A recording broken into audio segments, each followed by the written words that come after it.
Danny was an ordinary boy. He liked playing games, he liked eating cookies, and he definitely liked not talking to his shadow. Shadows weren't meant to talk, but Danny's shadow, it seemed, had other plans. It happened one sunny afternoon. I was playing in the park. My shadow, long and playful, mimicked my every move. Suddenly I heard it, a voice, faint and whispery, right next to me. Psst, hey kid, down here. Danny froze. He looked around. No one there, just him and his shadow. He started to feel goosebumps pop up on his arms. Don't be scared, kid. It's me, Fred, your friendly neighborhood talking shadow. A talking shadow? I finally squeaked, my voice barely above a whisper. But how? Fred chuckled, a dry, rustling sound like leaves blowing across pavement. It's a long story, kid. Let's just say I wasn't always a shadow. Fred then told Danny his tale. He was once the shadow of a powerful wizard, but a jealous rival had cursed him, turned him into a shadow, doomed to wander the world alone. It's been ages, kid. Centuries, probably, Fred sighed. Being stuck as a shadow gets boring. No offense to you or anything. So why are you telling me all this? I asked, still trying to wrap my head around the talking shadow situation. Fred inched closer, his shadowy face taking on a pleading expression. Because, kid, you can help me break this curse. Fred explained that only by finding the sorcerer's lost light could he be free.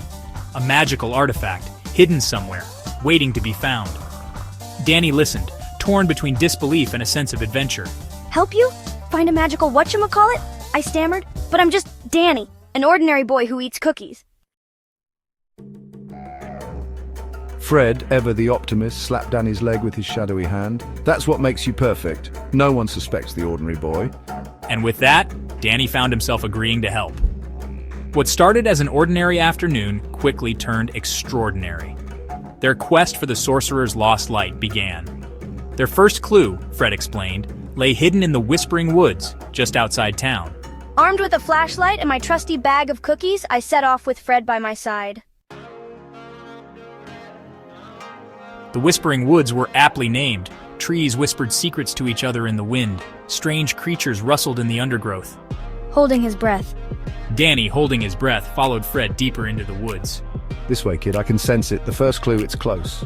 Fred whispered, his voice barely audible over the rustling leaves.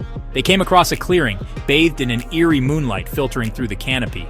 In the center stood an ancient oak, its branches gnarled and twisted. As Danny and Fred searched for the first clue, their friendship grew stronger.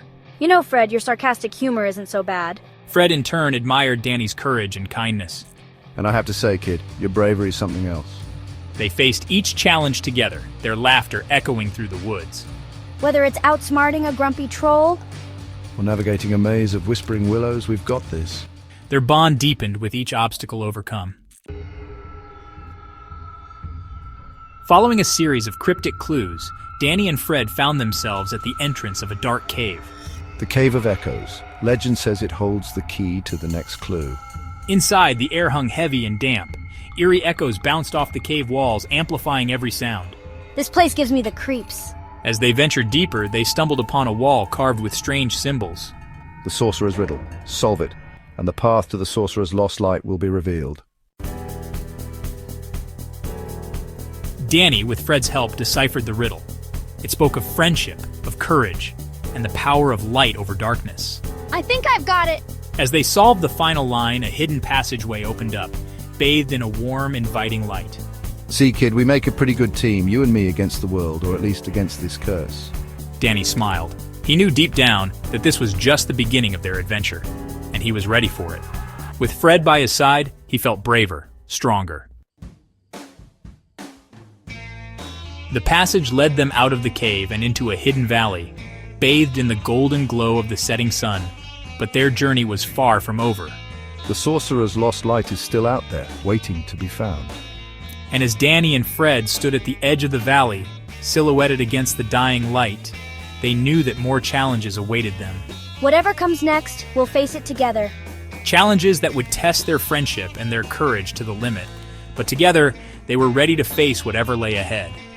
The adventure, they realized, had only just begun.